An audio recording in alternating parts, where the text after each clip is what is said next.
At ngayon mga giliw naming tagapakinig, narito si Lola Sela sa kanyang panglimang kabanata ng kanyang kwento na pinamagatang Jablo, dito sa ating dulang Mga Kwento ni Lola Sela.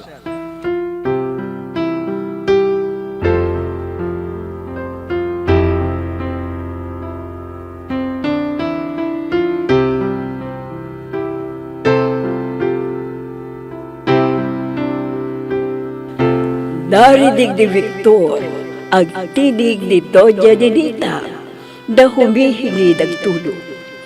Sasabihin sana yun kay Don Lucio, pero hinadlangan siya ni Ato. Sinabing huwag na huwag siyang makikialam, kundi mapapasama siya. Pagkalipas ng ilang taon, kumandidato siyang gobernador ng lalawigan at nanalo. Ganun din sa anak niyang si Andrea. Nanalo din bilang alkalde ng kanilang bayan. Habang nagkakasiyahan sila sa mansyon, ay isang tauhan niya ang nagsabi na nadukot na nila si Don Hermenegildo at pati mga tauhan niya. Samantala, naramdaman ni Victor na may bagong bihag ang amo niya. At nagulat siya dahil narinig niya ang tinig ng kanyang nililigawan na si Eva. Alalang-alala naman ang ama ni Eva, kaya nagpasama siya kay Abi na hanapin ang anak. Hanggang kasama na nila ang ina ni Victor at nagpunta sila sa bahay ni Don Lucio para magtanong. Subalit sinabi ng Don na wala siyang tauhan na nanggagalang Victor.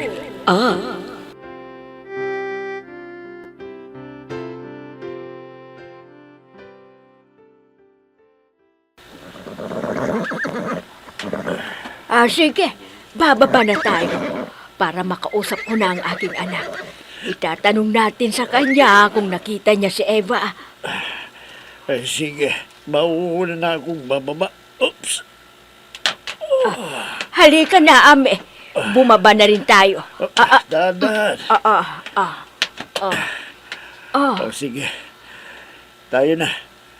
Kakatok na tayo sa may gate nila. Teka. Victor! Anak, nandito na kami. Victor! Lumabas ka sandali at may tatanong kami sa'yo. Sino yan? Si Gobernador Lucio pala. Gobernador! Kami po ito. Nanay po ako ni Victor. May itatanong lang po kami sa kanya. Walang nanggangalang Victor dito. Mabuti pa umalis na kayo. Anak? Pero Gobernador, dito po nagtatrabaho ang anak ko. Bakit ba ang kulit ninyo? Umalis na kayo. Magandang gabi po, senyor. Nakikiusap lang po kami. Nawawala po kasi ang anak kong dalaga. Hindi ba kayo nakakaintindi ng salita? Umalis na kayo. Hindi papahuli ko kayo sa pulis. Umalis na kayo. Mang Upong, Aling Susay, umalis na po tayo. Nagalit na po si Gobernador Lucio. Tayo na po.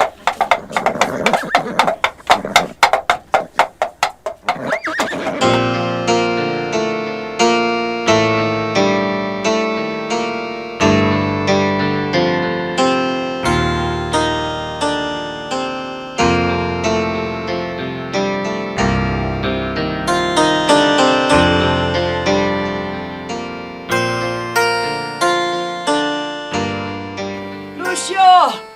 Pakawalan mo na kami rito! Hayop ka! Ayan na naman. Diablo! Naririnig Lucio! ko na naman sa senyora Ninita. Pakawalan mo na kami rito! Nagmamakawa. Kailangan Awa na mo na!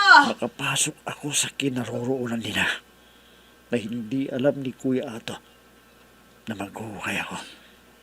Bibilisan ko na. Lucio! Napakasama pala ni Senyor Lucio. Narinig kong lahat ng pag-uusap nila ni Doña Nita at Don Hermenegildo. Kawawa naman pala si Doña Nita. Tulungan niyo kami! Si Eva, humihingi ng tulong. Oo, Eva. Pipilitin kong magkagawa ng lagusan para mailigtas ko kayo. Ato, bigyan mo ng pagkain ng mga bihag natin para medyo tumagal ng kaunti ang kanilang buhay. Titigil muna ko sa pag-ukay. Baka makahalata sila. Victor, nasan ka? Victor! Oh, bakit kuya to? Ikaw na munang bahala dito. May pinagagawa si Gobernador Lucio sa akin eh. At itong tandaan mo, huwag kang magtatangkang umalis kundi mapapasama ka. Naiintindihan mo? Ha? Oo, kuya. Sige, ako nang bahala rito. Gawin mo na yung pinagagawa sa'yo ni Gobernador Lucio. O, sige, alis na ako. Huwag mong kalimutan ang sinabi ko ha. Ayun, umalis na siya. Sasamantalain ko ang mag-ukay para mailigtas ko sila doon niya ni Nita.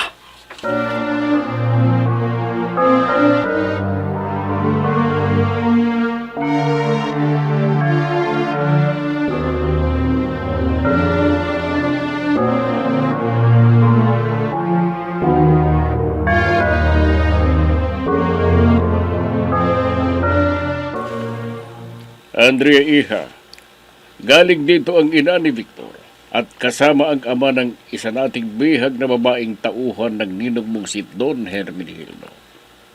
Parang nagdududa yata sila. Kung nagdududa na sila, bakit hindi na natin sila dispatsahin, Daddy? Anong ibig mong sabihin? Ipapapatay na rin natin sila? Ano pa nga ba ang pinakamabuti nating gawin? Kundi ang ipapatay sila.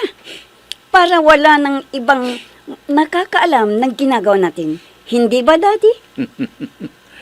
Sige. Alam kong babalik ang mga yun dito. Uutusan ko ang mga tauhan natin na ibaon na silang buhay doon sa sementeryo ng Santissima. Kailangang manatiling lihim ang lahat, Dad. Lahat ng mahahaba ang dila. Kailangan ilibing ng buhay.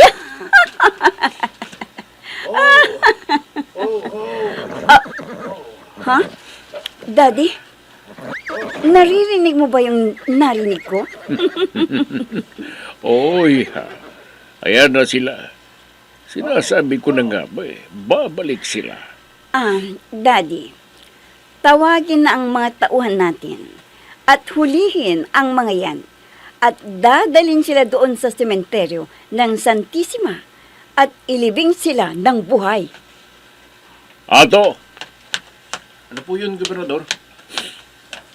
papasukin ang mga panauhin at alam mo na ang gagawin mo. Opo, Gobernador.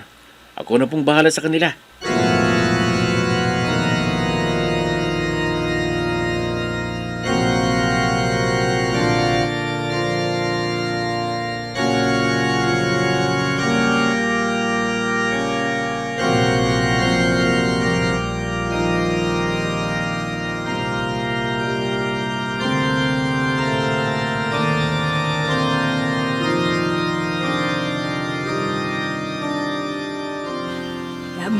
Maraming salamat po at pinapasok ninyo kami.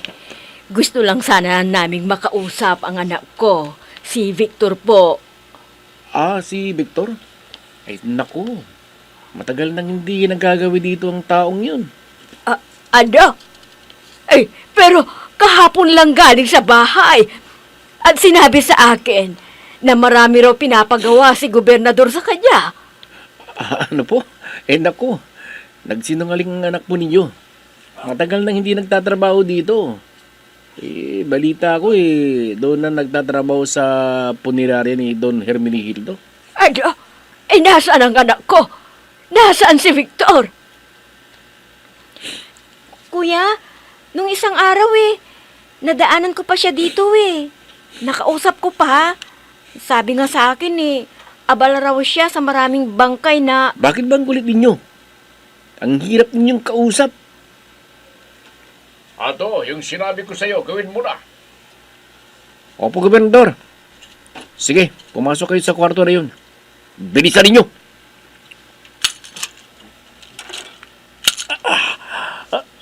Anong ibig sabihin nito? Bakit mo kami kinasa ng baril? Bakit? Hindi! Huwag! Kung may masama kayong balak sa amin, nagmamakaawa kami! Huwag! Huwag!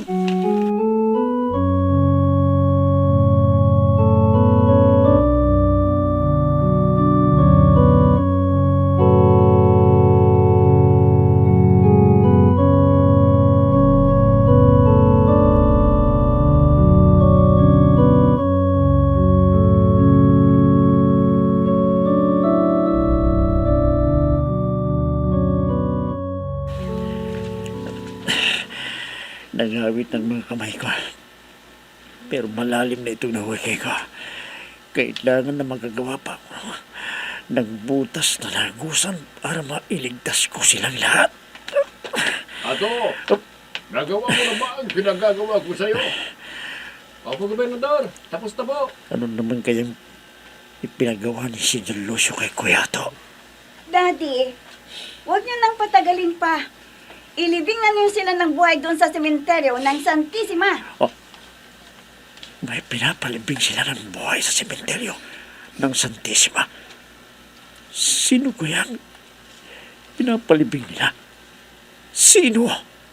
Mamayang gabi, eksakto alas 12 ng hating gabi, dalhin na sila doon at ilibing ng buhay. Napakasama mo pala, Lucio. Akala ng marami, napakabait mo. Nanalo ka dahil ang pagkakakilala sa iyo ay napakabait sa lahat ng mabait. Yun pala, marami kang Maawa kayo tinatago. sa amin. Pakawalan niyo na po kami. Tumahimik ka! Sinasaktan nila sa iba. Hindi. Kailangang mailigtas ko siya. Sige, pasok kayo dyan. Pasok! Huwag! Huwag po ninyo kaming saktan! Huwag! Ang inay!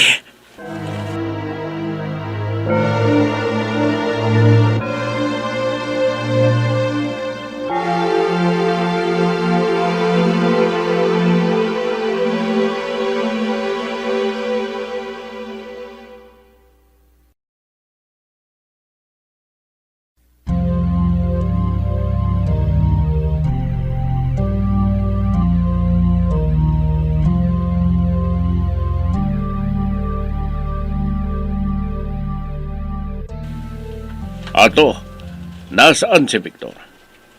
Nandun po siya sa parlor, Gobernador. Parang hindi ko nakikitang lumalabas. Baka tumakas na siya. Hindi po yun makakatakas, Gob. Nandun lang yun. Kung ganon, tawagin mo siya at may ipapagawa ko sa kanya. Bilisan mo. Ha? Opo, Gobernador. Sandali lang at pupuntahan ko siya sa parlor. Daddy, bakit mo ipinapatawag si Victor? Anong ipapagawa mo sa kanya? Gusto ko nag-dispatchain si Don Hermenegildo at si Victor ang uutusan kong papatay. Ano? Alam ko na kung bakit siyang uutusan mong papatay kay Don Ninong Daddy. Pero ang tanong, kakayanin kaya niya? Hindi pwedeng hindi niya kakayanin. May paraan ako para mapipilitan siyang patayin si Hermenegildo. Abangan mo na lang ang susunod na mangyayari, iha. Abangan mo na lang.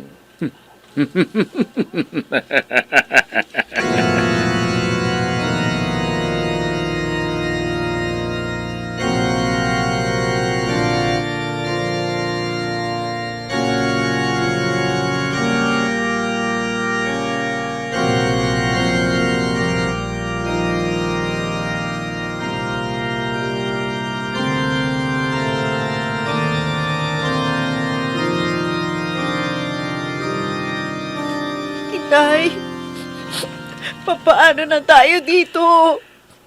Hindi na tayo makalabas. Ikinulong tayo ni Gobernador Lucio. Ang sama pala ng taong yan. Akala ko ay mabait. Dahil marami raw siyang natulungan na mahirap ang buhay. Yung pala, pakitang tao lang yun. Ito'y natatakot po ako. Baka kung ano nang gagawin nila sa atin. Pati si Aling Susay nandito na rin eh. At ayun, nawalan siya ng malay. Binabatayan ni Ami. Buhay pa siya. Nasusunog na ang kanyang kaluluwa sa impyerno. Itay, si Don Hermenegildo, Halika. kinakalagkad nila. Nang matigas ang ulo mo, matanda ka. Dahil masasaktan ka lang. Itay, sinaktan nila si Don Hermenegildo. Kawawa naman siya. Hindi ko alam, anak. Gusto natin siyang iligtas pero wala tayong magagawa. Itay. Hoy! Kayo! Anong tinitingin-tingin niyo yan? Gusto niyo rin bang bugbugin ko kayo? Awa!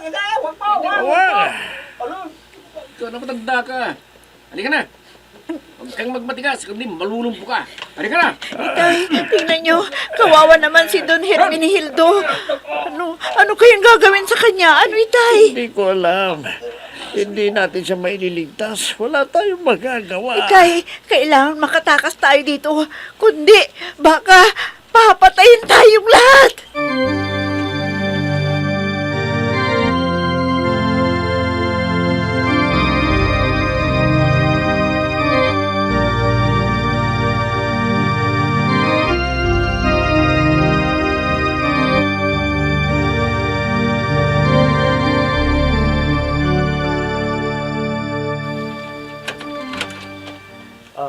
Gobernador, andito na po ako. Ano pong iutos niyo sa akin? Alam mo, Victor, matagal-tagal ka na rin nagtatrabaho dito.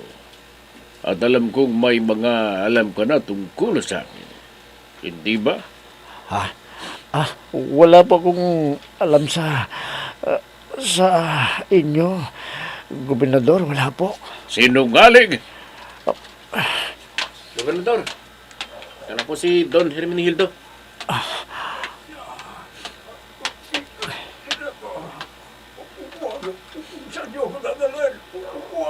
Victor, ito ang itak. Hayaan si Don Hermenegildo. Patayin mo na siya. Senyor, hindi ko po kaya. Ayoko. Ang kakataon mo na ito, Victor, para maipaghiganti mo ang iyong ama. Anong ibig ninyong sabihin, Gobernador? Kung sabihin ko sa iyo, si Don Hermenegildo ang pumaslang sa iyong ama noong araw. Ano? Hindi totoo yan. Wala akong kinalaman yan. Wala. Ano pang ginagawa mo, Victor? Kunin mo na ang itak at tagain mo si Hermenegildo para mabigyan ng katarungan ng pagpatay niya sa tatay mo. Hindi. Huwag kang paniwala sa kanya. Hindi totoo yan. Ano pang ginagawa mo, Victor? Patayin mo na siya. Huwag. Patayin mo na! Huwag.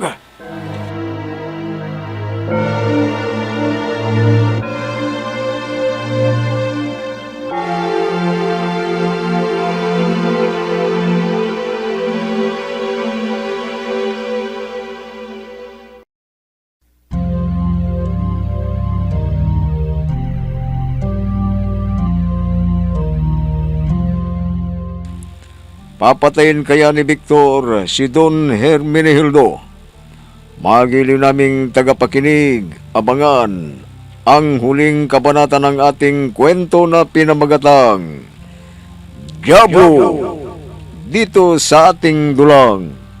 Mga kwento ni Lola Sela.